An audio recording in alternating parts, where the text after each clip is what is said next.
Hey, what's up, you guys? Welcome back to another episode of Sits with Sid. Today we are sitting here with my sister. Go do something. Breastfed babies don't care. They will pull your titty out in the grocery store. I tried to listen to her, but it just didn't work out. And I'm all for, especially with the milk shortages and shit. You know what I'm saying? Do that shit, but the mental toll that it takes on your everyday life is exhausting. It's not talked about enough. Beneficial, and I'm so glad I did it now, looking at her and seeing how smart and full of energy and all this extra stuff that she is. But I thought I was going mentally crazy for 2.5 years. Shout out to the moms who do it this long, and then you have another kid, and then you do it that long again. Really questioning formula right away off the bat. I feel like, or being a mom that breastfeeds my child, growing up, I didn't have that emotional connection at all with my mom. You know what I mean? Right. So that bond that I now have with Lily, it can be exhausting, but I love the fact that she can come up, any of them. You know what I'm saying? Like our breastfeeding moms over here.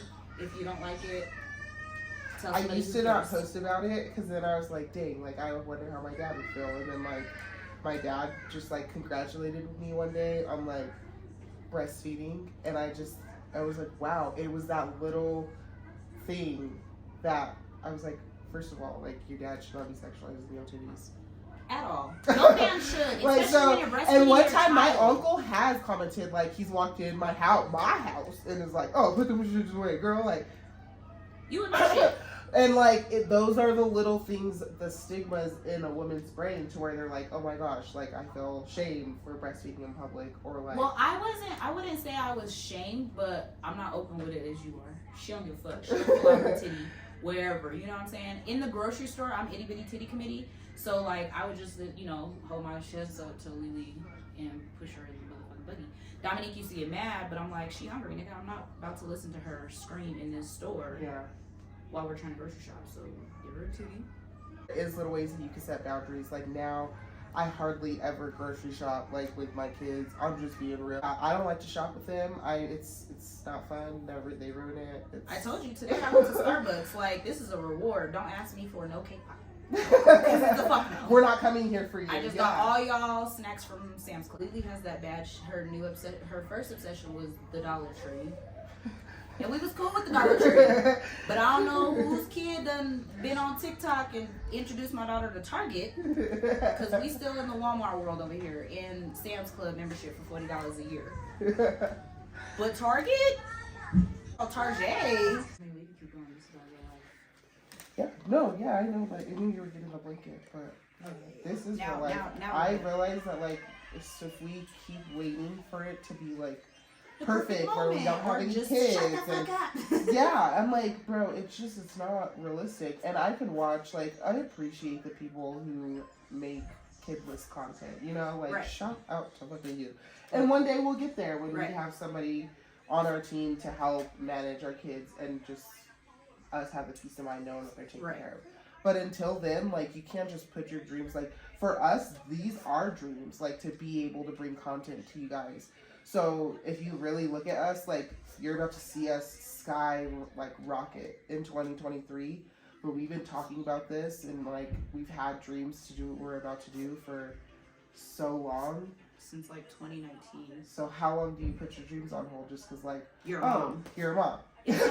It's not clean in here. That's my thing. I want to do get readies with me, but the real deal, Holyfield. Sometimes my house is a mess, and sometimes my kids don't wake up in the best mood, and sometimes I have to talk my oldest off of a ledge because she tested my gangster today. But it's all about that authenticity to make everybody I know TikTok is such an amazing outlet for me personally, because I felt like Instagram, you had to be in a certain level of life. It just felt Instagram feels like the bougie app that nobody really wants to come up to until you got your life a little together, on payday, you know. I could come talk to my bougie out on payday because I'm feeling a little bougie, you know. I gotta take myself out to eat for lunch, but then you just have to feel I gotta be put together over there, and y'all just judge different over there. Yeah, where TikTok everybody is just themselves, and that's why I wish they would come up with some kind of structure to where content creators are paid more, for sure, because the creator fund ain't it. The creator fund is not it, and the way that it like plummets your viewings and everything is just really a not fair situation. Right. But it's not all about money sometimes, and being able to connect with other people, like my house not being clean every day. It could make another mother that wants to create content, but she's stressing out on how dirty her house is, and maybe that's just where your mental state is at that time. It's a shit show, and your house you're shows. always gonna have the people who are gonna talk shit about your house, like before you cleaned it, after you cleaned it, like while you're cleaning it, you know. So I respect the people who get on there after a super bad depressive episode and they know that like, I've just gotta clean my house. Right. And to be honest, like as a content creator, when I put my phone up before I had 2 phones, like to put it up on time lapse, it's like it's mentally it's great because now you're not going to be on your phone. It's not a distraction. Like you're actually getting it done. So. Right. That's definitely a plus in itself. But for me personally, like I think I told you the other day, like when I was in my apartment was so cluttered, and I just felt like we were on top of each other. Yeah. The kids have grown so much from the time that we were there until the time that we left. We have accumulated so much shit with Dominic his moving business and all that extra stuff. It was just a lot. Yeah. But moving into this house, I'm just like, I understand now that my house being in any kind of clutter or disorganization messes with my mental health. Yeah, for sure. Like I know for a fact that I cannot be peaceful mentally if my house is chaotic. And even like if you try, because we all have those nights, you know, like I have nights I'm too tired to put my house to sleep. Bitch, my room is still a mess. And it's like, it was just like, but you know, literally, like you will be at more peace if it is a cleaner space. Right. So. Right. Even like I just said earlier, like my room is still a mess. But I went grocery shopping and I put the fridge together, I cleaned it out. Oh, for sure. And all that stuff. We hardly ever have those days where it's like, yeah, maybe something didn't get done, but it's like, it's not like I just did nothing. Right. Because a mom is always doing something. Sometimes I'll be doing something, loading the dishwasher, and then I go put something in the bathroom, like, oh my gosh, let me wipe off the sink, and then I go to my room, and I'm like, let me make my bed. And then the next thing you know, I'm like, wait, I was loading the dishwasher. I literally just told Taisha that the other day. I was like, what is that called? Is that ADHD? I swear I have it. I'm like, because I will walk in the bathroom and be like, oh, the bathroom's a mess. Let me start cleaning in here. And then got all the cleaning supplies, cleaning in there. And I was like, wait, I was folding clothes. Let me finish doing that. Okay, now let me... So now I'm like, let me have a system. Let me start from the kitchen back. Yeah. Get the kitchen done, do the bathroom, then do my room last. Don't start in my room because then I'll get distracted and go all out of order. So I have to have some kind of order for it to go smoothly. Otherwise, ADHD just gets it. We have a gang of siblings. I don't know if you guys know, but there's like 15 of us. Who's 15? I thought there was 18 of us strong. Mitchell, Jamarius, Kiera, me, Alex, Savon, Dominic, you, Taisha, Bubba, Samantha, James Jones. How many did you get? 13? When I talk about generational curses, honestly, I feel like I was really on fire for it when I first started talking about my story on social media. Nothing wrong with being on government assistance. However, like, you just shouldn't be, like, comfortable with it. It shouldn't be a lot. I just seen a TikTok about that. And my mom was so bothered that I talked about, like, how I didn't want that for my family for my whole life. She was like, you're making it seem like I never provided for you. And, like, I ain't trying to, like, diss on my mom. She's always hustled hard. She could be a natural-born entrepreneur if she applied herself. But she has her own demons, and then we've always had times where we've had to live with other people. And, like, I don't give a shit what you want to call that. As a daughter, I get it. But as a mom, I'll never understand. I hold on that quote for so much that I've gone through with my mom. And see, for me, it was... I just seen a TikTok like that. It was saying on how these OGs of Section 8 and housing, like these young moms are running out of resources because you OGs are having more babies in your 40s just so you can stay on Section 8 a little longer. Like, that is terrible. And I view Section 8, housing, food stamps, Medicaid, all that as a stepping stone. I can't wait to get my denial letter that I can no longer receive Medicaid because I make too much money. Because I have a different fire for myself because my daughter's diabetic. Yeah. That is a government assistance. They could pull that. Y'all remember when they cut off the food stamps for about 2 months? Yeah. Motherfuckers was tripping. Yeah. What are we going to do? You know what I'm saying? And that can be done with any of those assistants at any given time. It is to assist you to get ahead, not to get complacent and rely solely on those things. And I think that's what I love so much about myself, is because I don't know if it's the Sag in me or what, but I cannot be complacent. I'm hungry for more.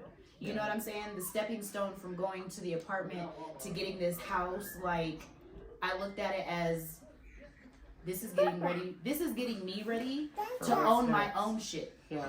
Maintaining a yard, keeping up with, you know, little things in a house as opposed to an apartment. You know what I mean?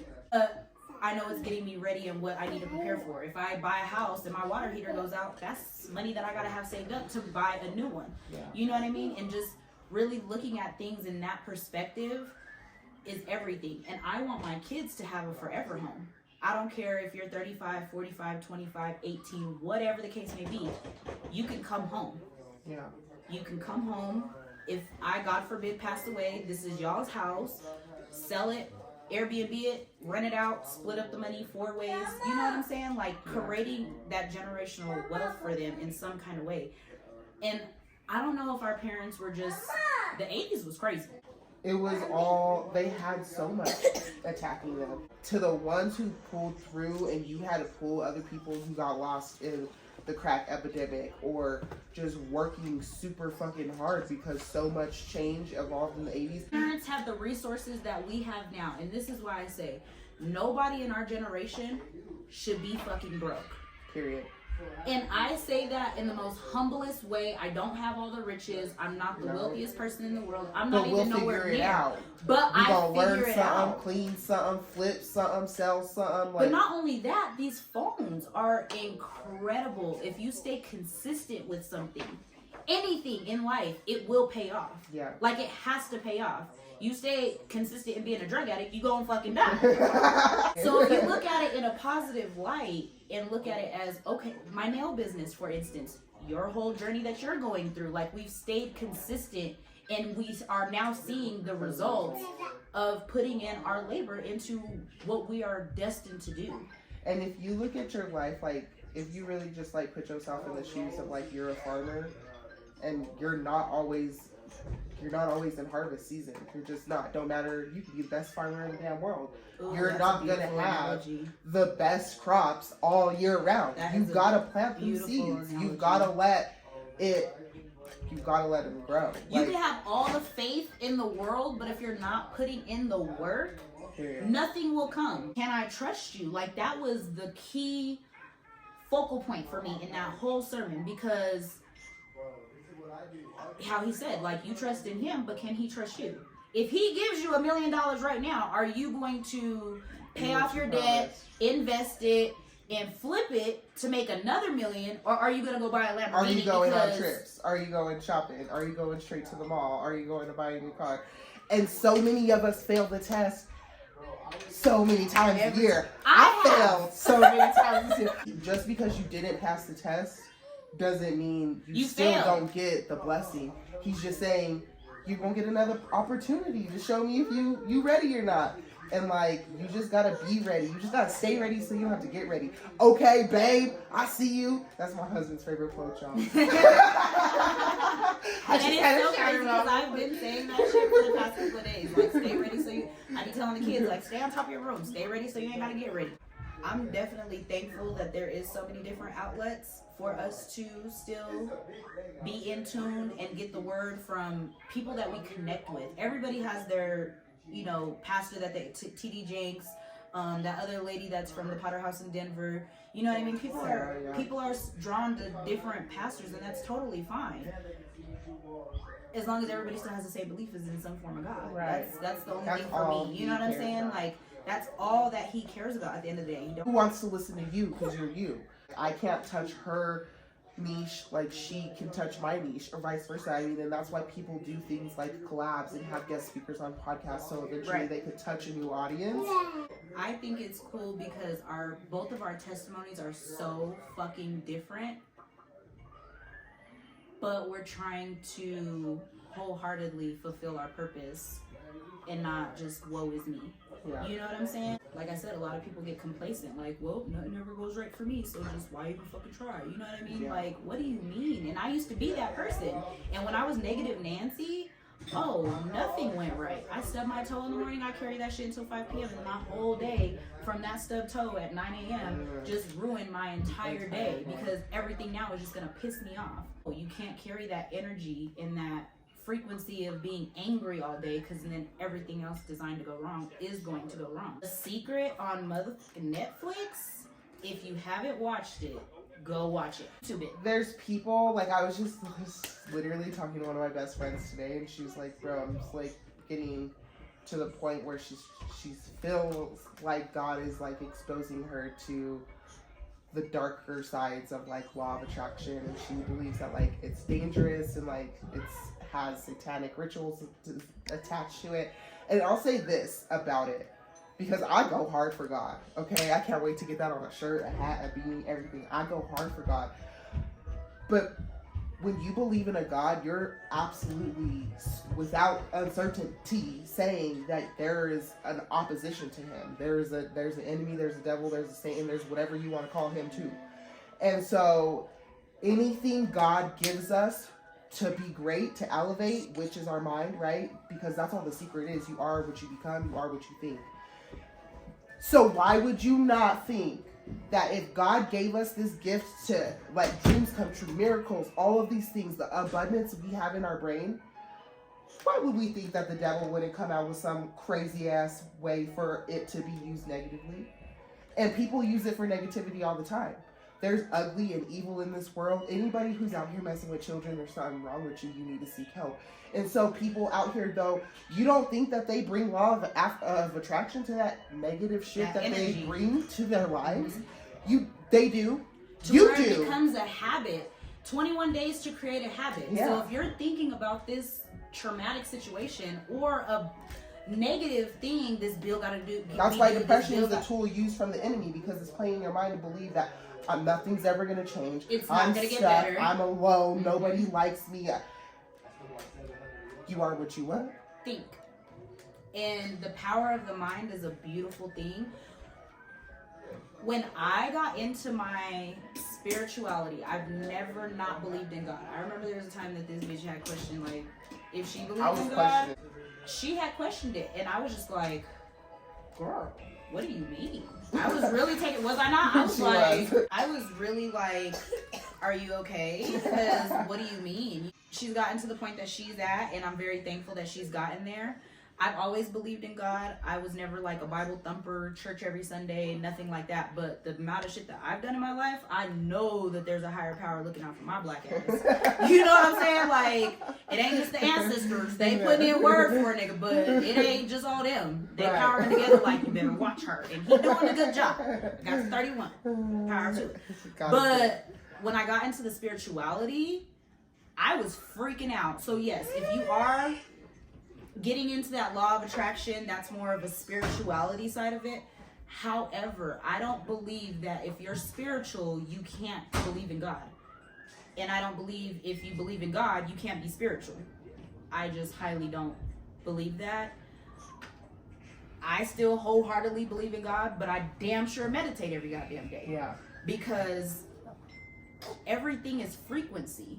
People just have to do what works for them. And it's okay to go through those steps. Like, I backed off of the whole spirituality because I was like, hold up. I'm questioning God, and I ain't never questioned God. You know what I'm saying? Yeah. He done some crazy shit to make me stop and think for a second, but I've never fully been like, is you real, nigga? You know what I'm saying? So it kind of scared me a little bit, because there are some things that you will run into in the spirituality world that will make you think that. But it's all about your mind and what you believe. that specific YouTuber that had me questioning, I don't watch that motherfucker no more. No, but I want to go back to the thing that you had said about how you like stay away from the like childhood trauma healing subject. You know why? Yeah. Why do you feel like you want to stay away from it? Because I'm curious.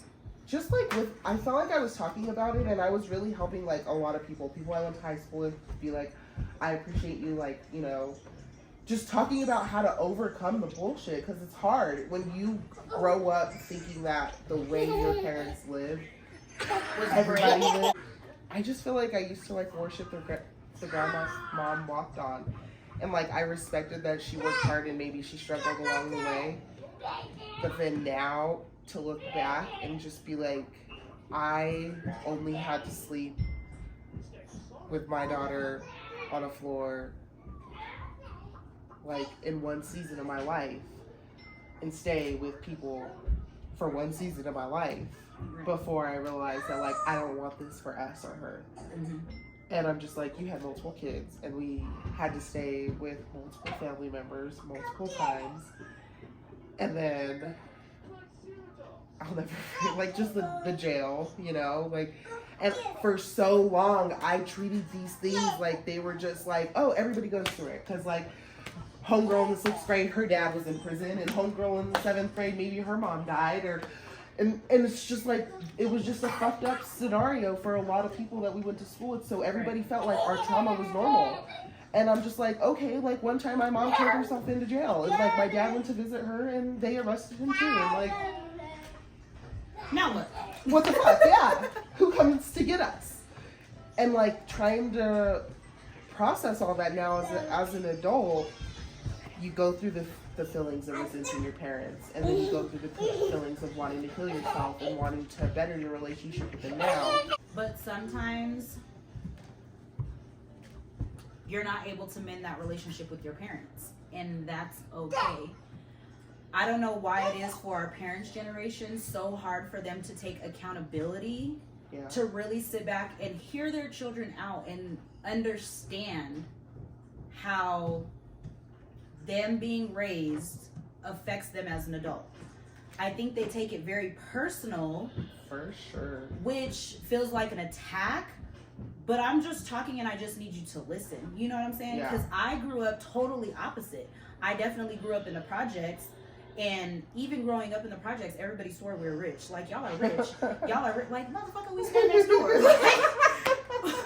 The cemetery is our backyard. How are we rich? We in the same. My rent is $300 and yours is $0. My mama just works and spends her extra money on me. I'm sorry. I got the new J's. She used the extra money after paying the bills.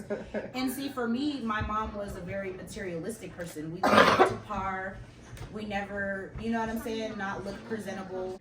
But my mom wasn't an attentive mother. And as a child, as a teenager, as a preteen, as an adult, you need your mom to have some kind of maternal instinct. We've never hugged. It was very rare with the I love yous, you know what I'm saying? So now as an adult, even when I pull up to her house and I walk in, I'm like, hey, and she goes to hug me. I'm like, oh, hey. Or when I hang up the phone and she's like, okay, love you. And I'm like, oh, love you too. You know what I'm saying? Because I have a habit of doing that even just with my friends. Love you, bye. You know what I'm saying? It's just a habit. Yeah. And even with my kids, they'll be like, I love you, mom. You know what I'm saying? Like random. And that's why I was saying, like with Lily and the whole breastfeeding situation, like it was kind of a lot for me at first because I'm like, so you in my personal space. Yeah. I've never had somebody so much in my personal space.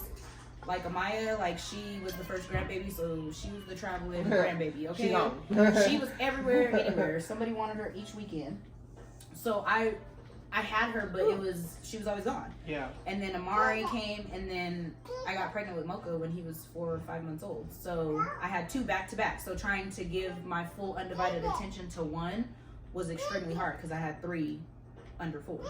So I was overwhelmed. I still look back at that time like, how did I do that? Like, you know what I'm saying? So when Lily came along, Amani was already like 5. So I hadn't had a baby in so long. She was breastfed. So that like relationship build. It was strong. It was very, very strong because I had more time to be. They were all in school, so it was just me and Lee. So we're cuddling, we're, you know what I'm saying, breastfeeding, skin to skin, all of that good stuff. So it's helped me with my older kids now. Mocha, she's so sensitive and loving. She'll just cry, and I'll be like, "Do you need a hug?" And she'll be like, "Yeah." And then I just have to hug her until she calms down, gets her breathing under control, and then she goes back to doing whatever she's doing. You know what I mean? You have multiple kids, they have different love languages. Yeah. And they express things in a totally different way than one another. So finding out what works for one may not work for the other. You know what I mean? Mm-hmm. And it's hard. It's definitely hard. It's exhausting. It's annoying sometimes, but it's something that has to be done because you don't ever want them to feel like, well, we have to be the same, or their feelings are being neglected and somebody else's is being attended to. Yeah. Because their love language is like physical touch, and Amaya's is like calmly talking to her, going over the whys and the no's and the hows and bees and birds and everything else. Like, God damn, she got a question for everything. I'm working on my gentle parenting. I'm trying to get there. It's a work in progress. I'll update y'all when I fully graduate. But I'm still attending school right now. You should see my live photos. My live photos, when you hold them down, like, sit the fuck still. That's the one that we post, and then I post, like, my kids are my life. Oh my gosh. But that's real raw. Like, it's okay to, I know, like, TikTok has, like, this new algorithm of, you know, gentle parenting, and what works for you works for you. And I give you the all kudos if your kid has the attention span to take in your gentle parenting. Mine ain't there. Mine are not there. They ain't graduated yet either. Yeah, we're all still attending school. Don't feel bad for talking to them kids how you need to talk to them damn kids. For it to get through. Not everybody's the same. What works for this person on TikTok that's gentle parenting and she says please stop and their kid stops, kudos. The older ones, like, if I'm not flipping out, they just don't care. I could, like, be like, okay, let me just take a mental day. I'm just going to be in my room. They got chores 7 days a week. Ain't no rest days. You're not taking a mental day. And then I get up and no chores are done. So now I'm the crazy-ass mom who's yelling, but y'all been sitting in front of my TV all day. Hot-ass breath because y'all ain't brush y'all teeth because I ain't tell you to. Like, just little things like that. Like, come on. It's fucking friends forever. So, we love y'all. We'll talk to you guys soon. And until next time. Deuces.